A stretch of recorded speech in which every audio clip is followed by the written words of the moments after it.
Hey Internet, Eric here.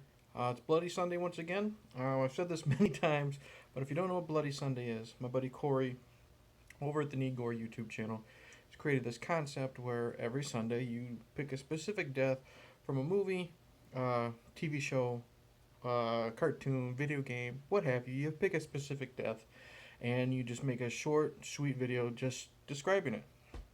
Doesn't have to be gory, but he kind of encourages it with the name of his channel being Need Gore. Today, I'm not gonna go the horror route, but I still think it's a good one. Today I'm going to today my death is going to be from 80s classic from Arnold Schwarzenegger, Commando. Now, obviously, for some reason, you've been under a rock and you haven't seen Commando, but I'm talking about a specific death. Spoilers. So, there's your warning. This came out in 85, I think? Yeah.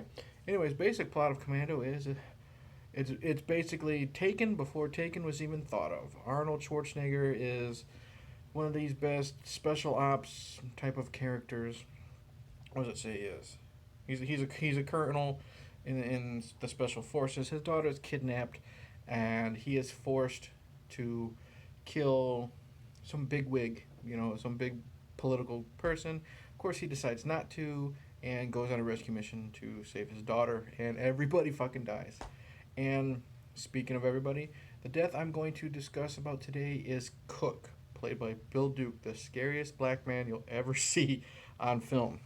If you don't know who Bill Duke is, he went on to star with Arnold again the next year as Mac in Predator.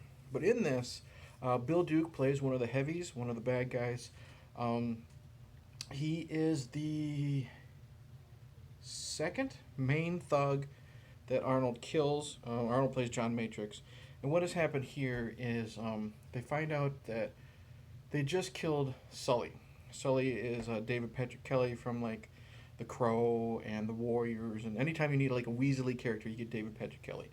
And they've just taken care of him. And they're holed up at his motel room. And Cooke shows up. And at this time, Matrix has Radon Chong with him helping out.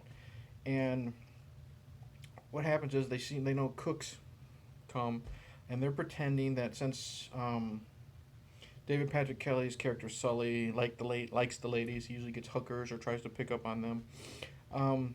They make it seem like he's in the shower, and Ray Dong Chong is just one of the girls he'd just been with because Arnold like makes her open her blouse and everything.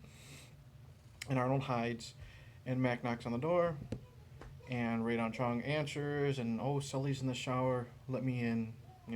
That happens. And as Mac is looking around, yelling for Sully, this big, gigantic, great fist fight ensues between Cooke and John Matrix. And it's just it's like the greatest punches you could ever think of, and it's great, the greatest sound effects. They're throwing each other, like swinging each other over their shoulders, punching through walls, not really punching through walls, but like glass walls, separating, I guess you would say, like the living room part of the motel and the kitchen, one of those decorations. And it's just a good, brutal fist fight. And what makes this such a fun scene is this movie is full of like the Arnold one-liners. And was it Max says something like they've already punched the hell out of each other. They're both bleeding from the mouth, and Max like, "You scared, motherfucker? Well, you should be, because this Green Beret is gonna kick your ass." And then Arnold, of course, responds with, "I eat Green Berets for breakfast." That type of stupid, goofy shit. And then, of course, Ray Dong Chong's in the background. She says her own things like, "These guys," or no, what she say? "Enough of this macho bullshit." So that's great. And then they keep going on and fighting and fighting and fighting. And she does another thing like saying, "These guys eat too much red meat." And as they're beating the shit out of each other, Mac pulls out a gun, points it at Matrix, and then he shoots. Matrix ducks or misses, and Radon Chong has to duck or miss or whatever. And he tries to shoot Arnold again. He says, "Fuck you, asshole." Click. Out of ammo. And then, what is it? Arnold says, "Fuck you." No, what does he say? "No, fuck you, asshole." And then I don't know if he either just like kicks him or punches him, but Mac gets thrown through the door, that's separating their motel room from the next motel room. And of course, there's a couple getting it on under the covers, and of course the girl pops up under the covers, titties everywhere, because you need that obligatory, unnecessary tit shot in an '80s action film.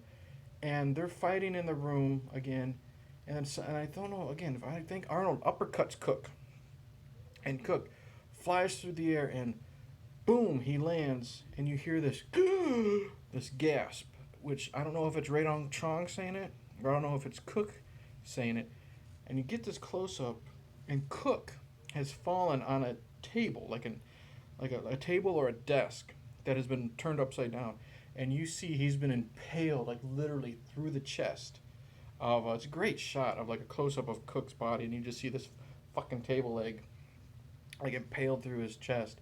You know, he's bleeding, and Arnold grabs him by the tie. I think because you never see Bill Duke out of a suit. I think in this movie, except maybe the very beginning when he kills the very first person. But he grabs him by the tail and he's yelling, "Cooke, Cooke," and shaking the dead body. Nothing, and he just throws him down. So, and in the end, they end up stealing his car and taking away. So that's it. A short and sweet video. Commando is one of my favorite Arnold films. Predator's still my favorite, but this is pretty damn close. Maybe this is number 3 after the original Terminator. But fantastic film, fantastic classic Arnie, killing everybody with one-liners. And I think this death is my favorite in the movie. A lot of people pick the Sully one for the way he kills him, or they also pick the Vernon Wells death, Bennett, just because of the one-liners. I like this one because you have the one-liners thrown in the middle of this awesome fist fight between the two. It's not just he says the one-liner after he's killed the guy. Just a lot of fun. Like Radong Chong says, a lot of macho bullshit. So that's it. My entry or my pick this week for Bloody Sunday, Cooke's death at the hands of John Matrix in Commando. So that's it. Thank you for watching. Blah, blah, blah. Like and subscribe. Click the bell. All that shit. October 13th. I just want to throw that in there. My contest is still open until then. We've got 3 entries now. Yeah. So I don't know what to say other than cheers. Oh, the reflection was kind of cool. Cheers. Happy Bloody Sunday. And we'll take Cooke's car. He won't be needing it.